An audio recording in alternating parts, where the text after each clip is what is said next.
File 8 आरंभ। उपन्यास गोदान का शेष। अंक 8 आरंभ। जब से होरी के घर में गाय आ गई थी, घर की श्री ही कुछ और हो गई है। धनिया का घमंड तो उसके संभाल से बाहर हो जाता है। जब देखो गाय की चर्चा। भूसा छिज गया था, ऊख में थोड़ी सी चरी बो दी गई थी, उसी की कुट्टी काटकर जानवरों को खिलाना पड़ता था। आंखें आकाश की ओर लगी रहती थी कि कब पानी बरसे और घास निकले। आधा आषाढ़ बीत गया और वर्षा न हुई। सहसा एक दिन बादल उठे और आषाढ़ का एक दोंगड़ा गिरा।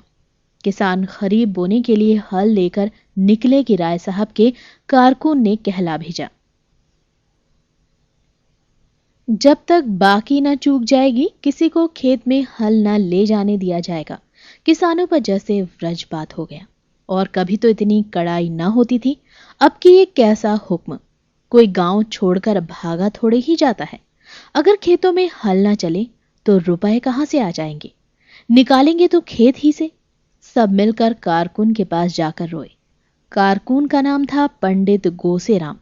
आदमी बुरे न थे, मगर मालिक का हुक्म था, उसे कैसे टालें। अभी उस दिन राय साहब ने कैसी दया और धर्म की बातें की थी, और आज असामियों पर ये जुल्म। होरी मालिक के पास जाने को तैयार हुआ, लेकिन फिर सोचा, उन्होंने कारकुन को एक बार जो हुक्म दे दिया उसे क्यों टालने लगे। वो अगुआ बनकर क्यों बुरा बने। जब और कोई कुछ नहीं बोलता तो वही आग में क्यों कूदे। जो सबके सिर पर पड़ेगी वो भी झेल लेगा। किसानों में एक खलबली मची हुई थी। सभी गांव के महाजनों के पास रुपए के लिए दौड़े। गांव में मंगरू साहा की आजकल चढ़ी हुई थी। इस साल सन में उसे अच्छा फायदा हुआ था। गेहूं और अलसी में भी उसने कुछ कम नहीं कमाया था। पंडित दातादीन और दुलारी सहुआइन भी लेन देन करती थी। सबसे बड़े महाजन थे झिंगूर सिंह। वो शहर के एक बड़े महाजन के एजेंट थे। उनके नीचे कई आदमी और थे जो आसपास के देहातों में घूम घूम कर लेन देन करते थे। उनके अतिरिक्त और भी कई छोटे छोटे महाजन थे जो 2 आने रुपए ब्याज पर बिना लिखा पढ़ी के रुपए देते थे। गांव वालों को लेन देन का कुछ ऐसा शौक था कि जिसके पास 10-20 रुपए जमा हो जाते वही महाजन बन बैठता था। एक समय होरी ने भी महाजनी की थी। उसी का ये प्रभाव था कि लोग अभी तक यही समझते थे कि होरी के पास दबे हुए रुपए हैं। आखिर वो धन गया कहां। बंटवारे में निकला नहीं। होरी ने कोई तीर्थ व्रत भोज नहीं किया। गया तो कहां गया। जूते जाने पर भी उसके गट्ठे बने रहते हैं। किसी ने किसी देवता को सीधा किया, किसी ने किसी को। किसी ने आना रुपया ब्याज देना स्वीकार किया, किसी ने 2 आना। होरी ने आत्मसम्मान का सर्वथा लोप न था। जिन लोगों के रुपए उस पर बाकी थे उनके पास कौन मुंह लेकर जाए। झिंगूर सिंह के सिवा उसे और कोई ना सूझा।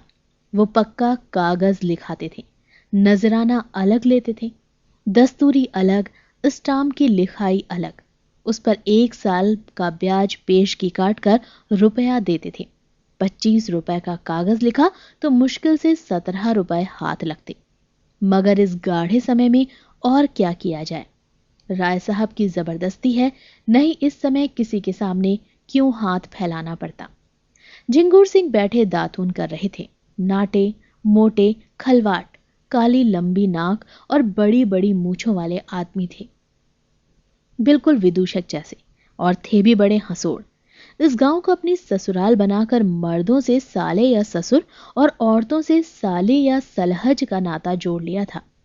रास्ते में लड़के उन्हें चिढ़ाते, पंडित जी पालकगी, और झिंगूर सिंह उन्हें चटपट आशीर्वाद देते, तुम्हारी आंखें फूटे, घुटना टूटे, मिर्गी आए, घर में आग लग जाए आदि।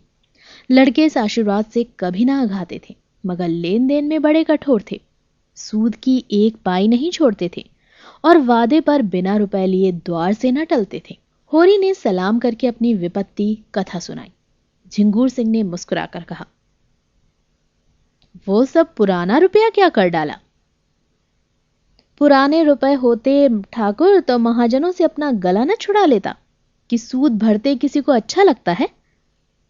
गड़े रुपए ना निकले, चाहे सूद कितना ही देना पड़े। तुम लोगों की यही नीति है। कहाँ के गड़े रुपए बाबू साहब, खाने को तो होता नहीं। लड़का जवान हो गया, ब्याह का कहीं ठिकाना नहीं। बड़ी लड़की भी ब्याहने जोग हो गई।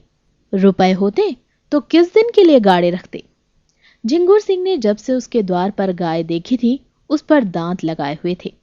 गाय की डील डौर और गठन कह रहा था कि उसमें 5 सेर से कम दूध नहीं। मन में सोचा था, होरी को किसी अदब में डालकर गाय को उड़ा लेना चाहिए। आज वो अवसर आ गया। बोले, अच्छा भाई, तुम्हारे पास कुछ नहीं, अब राजी हुए। जितने रुपए चाहे ले जाओ, लेकिन तुम्हारे भले के लिए कहते हैं। कुछ गहने गांठे हो तो गिरवे रखकर रुपए ले लो। स्टाम्प लिखोगे तो सूद बढ़ेगा और झमेले में पड़ जाओगे। होरी ने कसम खाई कि घर में गहने के नाम कच्चा सूद भी नहीं। धनिया के हाथों में कड़े हैं, वो भी गिलट के। झिंगुर सिंह ने सहानुभूति का रंग मुंह पर पोत कर कहा, तो एक बात करो, ये नई गाय जो लाए हो, इसे हमारे हाथ बेच दो। सूद स्टाम्प सब झगड़ों से बच जाओ। 4 आदमी जो दाम कहें वो हमसे ले लो। हम जानते हैं तुम उसे अपने शौक से लाए हो और बेचना नहीं चाहते, लेकिन ये संकट तो टालना ही पड़ेगा। होरी पहले तो इस प्रस्ताव पर हंसा। उस पर शांत मन से विचार भी ना करना चाहता था, लेकिन ठाकुर ने ऊंच नीच सुझाया। महाजनी के हथकंडों का ऐसा भीषण रूप दिखाया कि उसके मन में भी ये बात बैठ गई। ठाकुर ठीक ही तो कहते हैं। जब हाथ में रुपए आ जाएंगे, गाय ले लेना। 30 रुपए का कागज लिखने पर कहीं 25 रुपए मिलेंगे, और 3-4 साल तक ना दिए गए तो पूरे 100 हो जाएंगे। पहले का अनुभव यही बताता है कि कर्ज वो मेहमान है जो एक बार आकर जाने का नाम नहीं लेता। बोला, मैं घर जाकर सबसे सलाह कर लूं तो बताऊं।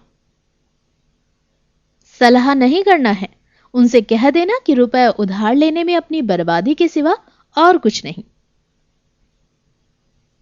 मैं समझ रहा हूं ठाकुर, अभी जाके जवाब देता हूं। लेकिन घर आकर उसने जो ही प्रस्ताव किया कि कोहराम मच गया। धनिया तो कम चिल्लाई, दोनों लड़कियों ने तो दुनिया सिर पर उठा ली। नहीं देते अपनी गाय, रुपए चाहे जहां से लाओ। सोना ने तो यहां तक कह डाला, इससे तो कहीं अच्छा है हमें बेच डालो, गाय से कुछ बेसी ही मिल जाएगा। होरी असमंजस में पड़ गया। दोनों लड़कियां सचमुच गाय पर जान देती थीं। रूपा तो उसे गले से लिपट जाती थी और बिना उसे खिलाए कौर मुंह में नहीं डालती थी। गाय कितने प्यार से उसका हाथ चाटती थी, कितनी स्नेह भरी आंखों से उसे देखती थी। उसका बछड़ा कितना सुंदर होगा। अभी से उसका नामकरण हो गया था मटरू। वो उसे अपने साथ लेकर सोएगी। इस गाय के पीछे दोनों बहनों में कई बार लड़ाइयां हो चुकी थीं। सोना कहती मुझे ज्यादा चाहती है, रूपा कहती थी मुझे। इसका निर्णय अभी तक न हो सका था और दोनों दावे कायम थे। मगर होरी ने आगा पीछा सुझाकर आखिर धनिया को किसी तरह राजी कर लिया। एक मित्र से गाय उधार लेकर बेच देना भी बहुत ही वैसी बात है, लेकिन विपत में तो आदमी का धर्म तक चला जाता है। ये कौन सी बड़ी बात है। ऐसा ना हो तो लोग विपत से इतना डरे क्यों। गोबर ने भी विशेष आपत्ति न की। वो आजकल दूसरी ही धुन में मस्त था। ये तय हो गया कि जब दोनों लड़कियां रात को सो जाएं तो गाय झिंगुर सिंह के पास पहुंचा दी जाए। दिन किसी तरह कट गया। सांझ हुई। दोनों लड़कियां 8 बजते बजते खा पी कर सो गईं। गोबर इस करुण दृश्य से भागकर कहीं चला गया था। वो गाय को जाते कैसे देख सकेगा, अपने आंसुओं को कैसे रोक सकेगा। होरी भी ऊपर से ही कठोर बना हुआ था, मन उसका चंचल था। ऐसा कोई माए का लाल नहीं जो इस वक्त उसे 25 रुपए उधार दे दे, चाहे फिर 50 रुपए ही ले। वो गाय के सामने जाकर खड़ा हुआ तो ऐसा जान पड़ा कि उसकी काली काली सजीव आंखों में आंसू भरे हुए हैं। वो कह रही है, क्या 4 दिन में ही तुम्हारा मन मुझसे भर गया? तुमने तो वचन दिया था कि जीते जी इसे न बेचूंगा। यही वचन था तुम्हारा। मैंने तो तुमसे कभी किसी बात का गिला नहीं किया। जो कुछ रूखा सूखा तुमने दिया वही खाकर संतुष्ट हो गई। बोलो। धनिया ने कहा, लड़कियां तो सो गईं, अब इसे ले क्यों नहीं जाते? जब बेचना ही है तो अभी बेच दो। होरी ने कांपते स्वर में कहा। मेरा तो हाथ नहीं उठता धनिया, उसका मुंह नहीं देखती। रहने दो, रुपए सूद पर ले लूंगा। भगवान ने चाहा तो सब अदा हो जाएंगे। 300-400 होते ही क्या है, एक बार ऊख लग जाए। धनिया ने गर्व भरे प्रेम से उसकी ओर देखा। और क्या, इतनी तपस्या के बाद तो घर में गऊ आई, उसे भी बेच दो। लो, कल रुपए जैसे और सब चुकाए जाएंगे वैसे इसे भी चुका देंगे। भीतर बड़ी उमस हो रही थी। हवा बंद थी, एक पत्ती तक न हिलती थी। बादल छाए हुए थे पर वर्षा के लक्षण न थे। होरी ने गाय को बाहर बांध दिया। धनिया ने टोका भी, कहां लिए जाते हो? पर होरी ने सुना नहीं। बोला, बाहर हवा में बांधे देता हूं, आराम से रहेगी। उसके भी तो जान है। गाय बांधकर वो अपने मंझले भाई शोभा को देखने गया। शोभा को इधर कई महीने से दमे का आर्जा हो गया था। दवा दारू की जुगत नहीं, खाने पीने का प्रबंध नहीं, और काम करना पड़ता था जी तोड़कर। इसीलिए उसकी दशा दिन दिन बिगड़ती जाती थी। शोभा सहनशील आदमी था, लड़ाई झगड़ों से कोसों दूर भागने वाला, किसी से मतलब नहीं, अपने काम से काम। होरी उसे चाहता था और वो भी होरी का अदब करता था। दोनों में रुपए पैसे की बातें होने लगी। राय साहब का ये नया फरमान आलोचनाओं का केंद्र बना हुआ था। कोई 11 बजते बजते होरी लौटा और भीतर जा रहा था कि उसे भास हुआ जैसे गाय के पास कोई आदमी खड़ा है। पूछा, कौन खड़ा है वहां? हीरा बोला, मैं हूं दादा, तुम्हारे कौड़े में आग लेने आया था। हीरा उसके कोड़े में आग लेने आया है। इस जरा सी बात में होरी को भाई की आत्मीयता का परिचय मिला। गांव में और भी तो कोड़े हैं, कहीं से आग मिल सकती थी। हीरा उसके कोड़े में आग ले रहा है तो अपना ही समझ कर दो। सारा गांव इस कोड़े में आग लेने आता था। गांव में सबसे संपन्न यही कौड़ा था। मगर हीरा का आना दूसरी बात थी। और उस दिन की लड़ाई के बाद हीरा के मन में कपट नहीं रहता। गुस्सैल है लेकिन दिल का साफ। उसने स्नेह भरे स्वर में पूछा, तंबाकू है कि ला दूं? नहीं, तंबाकू तो है दादा। शोभा तो आज बहुत बेहाल है। कोई दवाई नहीं खाता तो क्या किया जाए। उसके लेखे तो सारे वैद, डॉक्टर, हकीम अनाड़ी हैं। भगवान के पास जितनी अक्ल थी वो उसके पास और उसकी घरवाली के हिस्से में पड़ गई। होरी ने चिंता से कहा, यही तो बुराई है उसमें, अपने सामने किसी को गिनता ही नहीं, और चिढ़ने तो बीमारी में भी सभी हो जाते हैं। तुम्हें याद है कि नहीं, जब तुम्हें इन्फ्लुएंजा हो गया था तो दवाई उठाकर फेंक देते थे। मैं तुम्हारे दोनों हाथ पकड़ता था जब तुम्हारी भाभी तुम्हारे मुंह में दवाई डालती थी। उस पर तुम उसे हजारों गालियां देते थे। हां दादा, भला वो बात भूल सकता हूं? तुमने इतना ना किया होता तो तुमसे लड़ने के लिए कैसे बचा रहता। होरी को ऐसा मालूम हुआ कि हीरा का स्वर भारी हो गया है। उसका गला भी भर आया। बेटा, लड़ाई झगड़ा तो जिंदगी का धर्म है। इससे जो अपने हैं वो पराये थोड़े ही हो जाते हैं। जब घर में 4 आदमी रहते हैं तभी तो लड़ाई झगड़े भी होते हैं। जिसके कोई है ही नहीं उसके कौन लड़ाई करेगा। दोनों ने साथ चिलम पी। तब हीरा अपने घर गया। होरी अंदर भोजन करने चला। धनिया रोष से बोली, देखिए अपने सपूत की लीला, इतनी रात हो गई और अभी उसे अपने सैल से छुट्टी नहीं मिली। मैं सब जानती हूं, मुझको सारा पता मिल गया है। भोला की वो रांड लड़की नहीं है छुनिया, उसी के फेर में पड़ा रहता है। होरी के कानों में इस बात की भनक पड़ी थी पर उसे विश्वास न आया था। गोबर बेचारा इन बातों को क्या जाने। बोला, किसने कहा तुमसे? धनिया प्रचंड हो गई। तुमसे छिपी होगी, और तो सभी जगह चर्चा चल रही है। ये भुग्गा वो 72 घाट का पानी पिए हुए इसे उंगलियों पर नचा रही है और ये समझता है वो इस पर जान देती है। तुम उसे समझा दो, नहीं कोई ऐसी वैसी बात हो गई तो कहीं के ना रहेंगे। होरी का दिल उमंग पर था। चुहल की सूझी। जुनिया देखने सुनने में बुरी नहीं है, उसी से कर ले सगाई। ऐसी सस्ती मेहरिया और कहां मिली जाती है। धनिया को यह चुहल तीर सा लगा। जुनिया इस घर में आए तो मुंह झुलस दो रांड का। गोबर की चहेती है तो उसे लेकर जहां चाहे रहे। और जो गोबर इसी घर में लाए तो ये दोनों लड़कियां किसके गले बांधेंगे? फिर बिरादरी में तुम्हें कौन पूछेगा? कोई द्वार पर खड़ा तक नहीं होगा। उसे इसकी क्या परवाह। इस तरह नहीं छोड़ूंगी लाला को।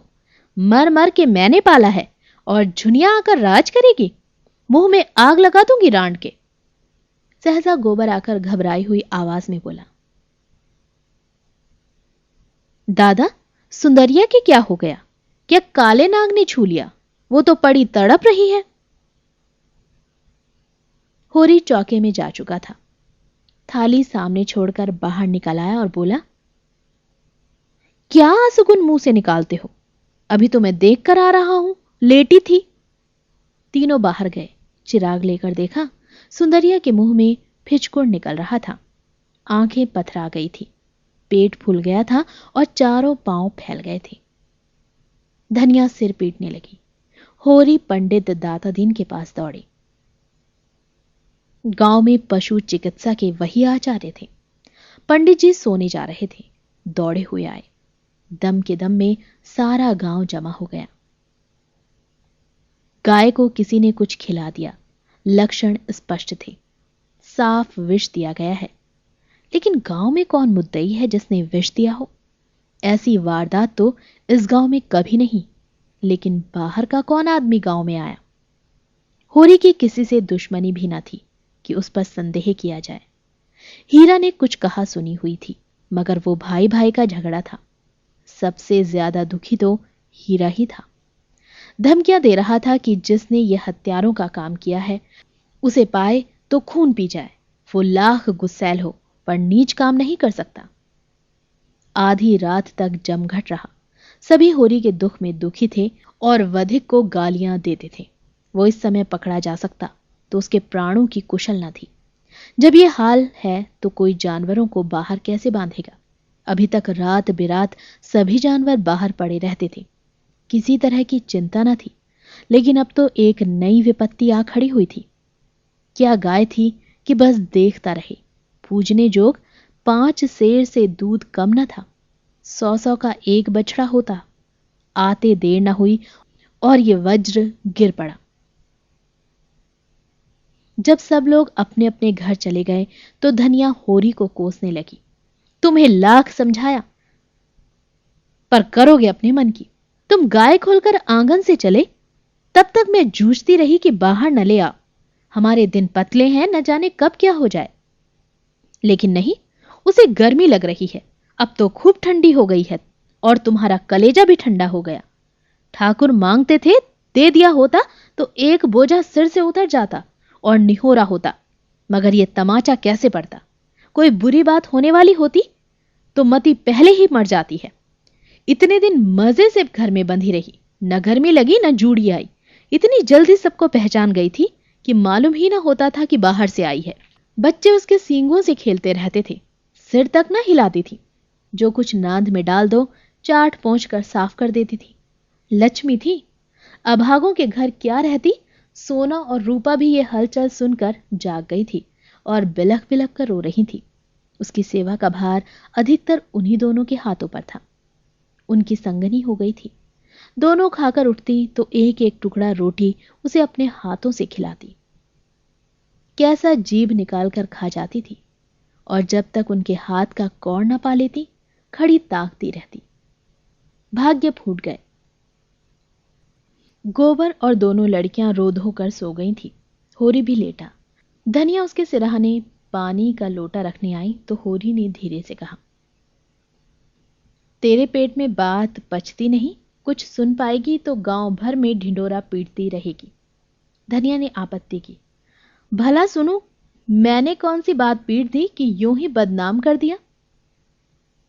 अच्छा, तेरा संदेह किसी पर होता है? मेरा संदेह तो किसी पर नहीं। कोई बाहरी आदमी था। किसी से कहेगी तो नहीं? कहूंगी नहीं तो गांव वाले मुझे गहने कैसे गढ़वा देंगे। अगर किसी से कहा तो मार ही डालूंगा। मुझे मारकर सुखी ना रहोगे। अब दूसरी मेहरिया नहीं मिली जाती। जब तक हूं तुम्हारा घर संभाले हुए हूं। जिस दिन मर जाऊंगी सिर पर हाथ धरकर रोगे। अभी मुझ में सारी बुराइयां ही बुराइयां हैं, तब आंखों से आंसू निकलेंगे। मेरा संदेह हीरा पर होता है। झूठ, बिल्कुल झूठ। हीरा इतना नीच नहीं है, वो मुंह का ही खराब है। मैंने अपनी आंखों से देखा, सच तेरे सिर की सौं। तुमने अपनी आंखों से देखा? कब? वही, मैं शोभा को देखकर आया तो वो सुंदरिया की नांद के पास खड़ा था। मैंने पूछा, कौन है? बोला, मैं हूं हीरा, कौड़े में से आग लेने आया था। थोड़ी देर मुझसे बात करता रहा, मुझे चिलम पिलाई। वो उधर गया, मैं इधर आया, और वही गोबर ने पुकार मचाई। मालूम होता है मैं गाय बांधकर शोभा के घर गया हूं और इसने इधर आकर खिला दिया। शायद फिर ये देखने आया था कि मरी या नहीं। धनिया ने लंबी सांस लेकर कहा, इस तरह के होते हैं भाई जिन्हें भाई का गला काटने में भी हिचक नहीं होती। ओफो, हीरा मन का इतना काला है, और दाढ़ीदार को मैंने पाल पोस कर बड़ा किया है। अच्छा जा सो रहे, मगर किसी से भूल कर भी जिक्र न करना। कौन सवेरा होते ही लाला को थाने ना पहुंचाऊं तो अपने असल बाप की नहीं। ये हत्यारा भाई कहने जोग है। यही भाई का काम है। वो बैरी है, पक्का बैरी, और बैरी को मारने में पाप नहीं, छोड़ने में पाप है। होरी ने धमकी दी। मैं कहे देता हूं धनिया, अनर्थ हो जाएगा। धनिया आवेश में बोली, अनर्थ नहीं, अनर्थ का बाप हो जाए। मैं बिना लाला को बड़े घर भिजवाए मानूंगी नहीं। 3 साल चक्की पिसवाऊंगी, 3 साल। वहां से छूटेंगे तो हत्या लगेगी, तीरथ करना पड़ेगा, भोज देना पड़ेगा। इस धोखे में ना रहे लाला, और गवाही दिलाऊंगी तुमसे, बेटे के सिर पर हाथ रखकर। उसने भीतर जाकर किवाड़ बंद कर लिए और होरी बाहर अपने को कोसता पड़ा रहा। जब स्वयं उसके पेट में बात न पची तो धनिया के पेट में क्या पचेगी। अब ये चुड़ैल मानने वाली नहीं, जिद पर आ जाती है तो किसी की सुनती ही नहीं। आज उसने अपने जीवन में सबसे बड़ी भूल की। चारों ओर नीरव अंधकार छाया था। दोनों बैलों के गले की घंटियां कभी कभी बज उठती थी। 10 कदम पर मृतक गाय पड़ी हुई थी और होरी घोर पश्चाताप में करवटें बदल रहा था। अंधकार में प्रकाश की रेखा कहीं नजर न आती थी। अंक 8 समाप्त। इस उपन्यास का शेष सुनने के लिए कृपया अगली फाइल नंबर 9 को सुनें।